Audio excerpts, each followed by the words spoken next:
Assalamualaikum warahmatullahi wabarakatuh. Waalaikumsalam warahmatullahi wabarakatuh. Selamat sore para pemirsa SLB Negeri Pelambuan Channel yang selalu berbahagia. Masih bersama kami di Ramadan Istimewa. Pada sore kali ini kami akan melanjutkan pembahasan kemarin mengenai seputar sunnah dan rukun berwudu.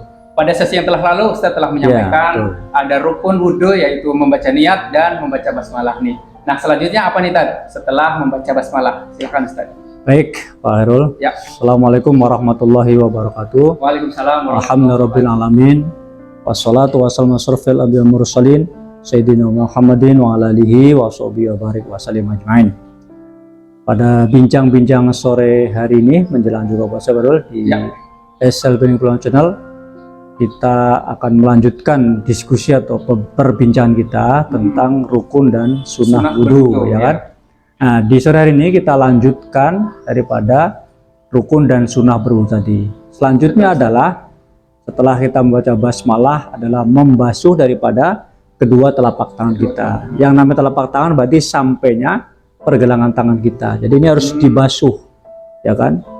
Dan disunahkan membasuhnya diulang sebanyak 3 kali, ya kan? Kalau sekali boleh nggak boleh, 2 kali boleh, 3 kali itu yang disunahkan. Lebih Bang, nah yang lebih itu justru tidak boleh. Jadi maksimal 3 kali mengulangnya gitu.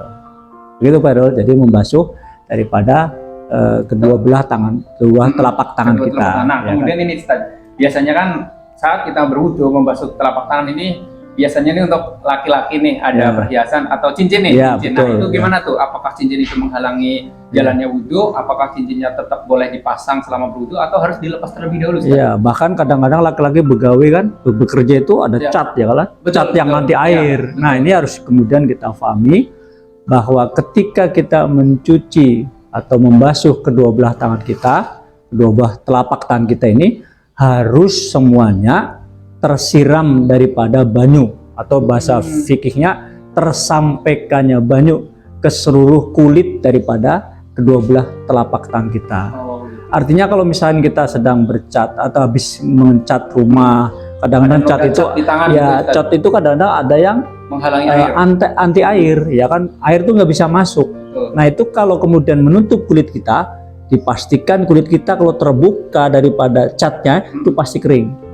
Kalau ini tetap artinya kita lupa tidak membersihkan terlebih dahulu sebelum berwudu, maka wudunya tidak sah, ya kan? Wudunya dengan cincin ya. Nah kalau cincin itu dilihat, kalau cincinnya longgar, ya itu biasanya masuk aja. Kalau saya seperti saya nih, cincinnya itu pisit, tidak longgar, itu disunahkan digerak-gerakan. Nah digerak-gerakan ini ya, digerak-gerakan supaya apa? Air supaya masuk kepada sela-sela daripada cincin kita di kulit di bawah cincin kita itu masuk ketika kemudian cincin kita ini pisit gitu atau sangat rapat gitu. Terima kasih Ustaz nih. Setelah tangan ini apalagi Ustaz nih urutannya? Kan tadi sudah tangan itu tentu saja apabila ada hal yang menutup pada permukaan tangan itu terlebih dahulu harus kita lepas dulu. Misalkan ada noda, bahkan ada cincin ini dipastikan cincin itu air masuk ke dalam kulit. di bawah cincin tersebut. Nah setelah itu apalagi Ustaz? Dan memang harus dipahami bahwa membasuh kedua telapak tangan kita hukumnya sunnah. Jadi bukan rukun. Jadi kalau tertinggal juga nggak apa-apa. Tapi sebaiknya meskipun sunnah dikerjakan supaya kita dapat pahala sunnah. Nah selanjutnya setelah kemudian kita membasuh kedua telapak tangan kita disunahkan 3 kali, kita kemudian masuk kepada langkah berikutnya yaitu berkumur dan menghirup air ke dalam hidung dan mengeluarkannya. Kalau bahasa Arabnya adalah madmado atau insyikok. Ada satu hadis Nabi kata Imam Ahmad, ma minkum min ahadin, ya, tidaklah di antara kalian salah satu dari kalian yakrobu wudu'ahu, lalu dia mendekati daripada wudu, maksudnya melaksanakan atau melakukan daripada wudu, summa yatamat mado wayastansiku, lalu kemudian dia berkumur-kumur matmado dan wayastansiku dan kemudian insyikok, ya, menghirup air ke dalam hidung, ya kan? Hukumnya ini masih sunnah, belum rukun, ya kan? Jadi ternyata banyak sunnahnya ya. Betul, jadi sunnah selanjutnya setelah kita membasuh kedua telapak tangan kita adalah berkumur-kumur ya berkumur-kumur sebanyak berapa Pak Irul? 3 3 kali, ya kan? Sunahnya 3 kali. Kemudian yang kedua adalah menghirup air ke dalam hidung. Kata Nabi dengan sungguh-sungguh, artinya kita betul-betul menghirup, jangan cuma ditempel aja. Enggak, disuruh hirup sampai bunyi, atau sampai terasa di sini sakitnya, itu namanya menghirup dengan sungguh-sungguh, ya kan? Dengan sungguh. Lalu kemudian mengeluarkannya sebanyak berapa Pak Irul? 3 kali sunahnya. Cuma cuma di bulan Ramadan atau ketika kita sedang berpuasa sunnah, maka dimakruhkan. Makruh hukumnya. Bagian itu dilewati aja. Kalau bahasa kita skip, ditinggalkan gitu kan. Kalau ini anak-anak lah, mungkin berkumur 3 kali, keluarnya sekali. Kan jadi habis wudhu jadi segar, ya kan? Ya kan? Kok Dani habis wudhu pindah segar, ya kan? Sekalinya wudhunya umur 3 kali keluar 1 kali, yang 2 masuk ke dalam perut, kan repot itu. Nah, jadi khusus untuk ketika berpuasa, apakah itu puasa wajib atau puasa sunnah, itu dilewati aja. Sunnah ini kita lewati. Lu boleh nggak? Iya boleh. Gitu ya, soalnya itu sunnahnya memang begitu. Nabi ketika kemudian ketika sedang berpuasa itu meninggalkan itu, Maka hukumnya kalau mengatakan makruh. Makruh itu lebih baik ditinggalkan daripada dikerjakan, ya kan? Ya karena kita khawatir kan batalnya daripada puasa itu kan memasukkan satu ke dalam mulut, ya kan? Nah, kalau sampai masuk ke tenggorokan kita, ya tadi masuk 3 keluar 1, ya kan? Berarti batal puasa kita. Sayang dong, daripada kemudian kita batal, mending kita tinggalkan. Toh hukumnya juga sunnah. Nah, itu jadi itu terkait dengan sunnah berikutnya setelah membasuh kedua telapak tangan kita adalah berkumur-kumur dan kemudian menghirup air dalam hidung serta mengeluarkannya sebanyak 3 kali. Ya, terima kasih. Jadi begitu Ustaz, salah satu sunnah dari berwudu itu apabila saat bulan puasa itu memasukkan air ke dalam hidung itu ditinggalkan terlebih dahulu. Takut kalau ini airnya bisa kebablasan masuk sehingga bisa membatalkan puasa kita.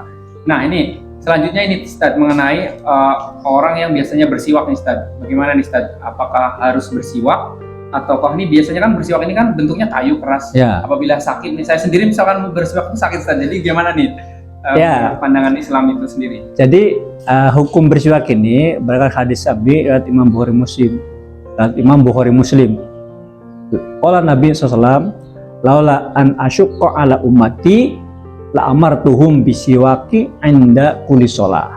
Ya. Sekiranya kemudian tidak memberatkan, tidak memberatkan pada umatku, ya.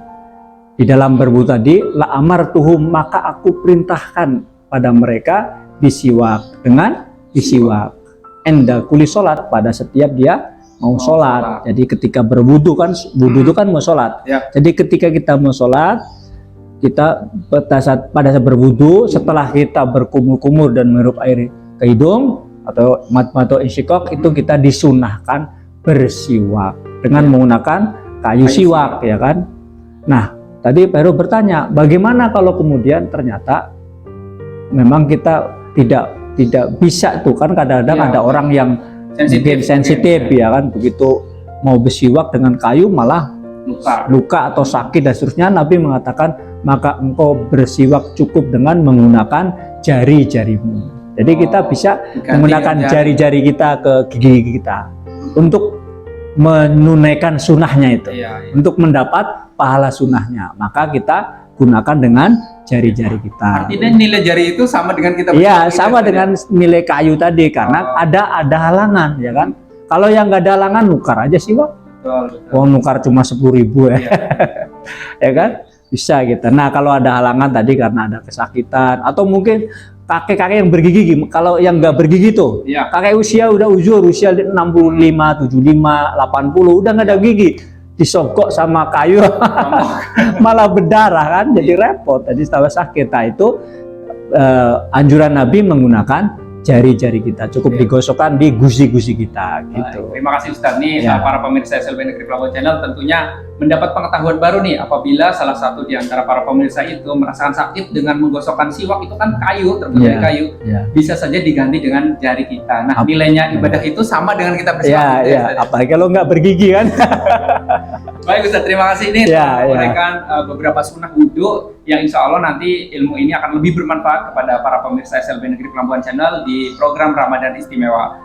Para pemirsa SLB Negeri Pelabuhan Channel, nantikan terus tayangan-tayangan kami di Ramadan Istimewa berikutnya, yang pasti kami selalu bersama Ustadz Hafiz Baihaqi. Ditunggu kebersamaan kita. Untuk kali ini kita akhiri dulu. Terima kasih atas perhatiannya. Wabillahi taufiq wal hidayah. Wassalamualaikum Warahmatullahi wabarakatuh.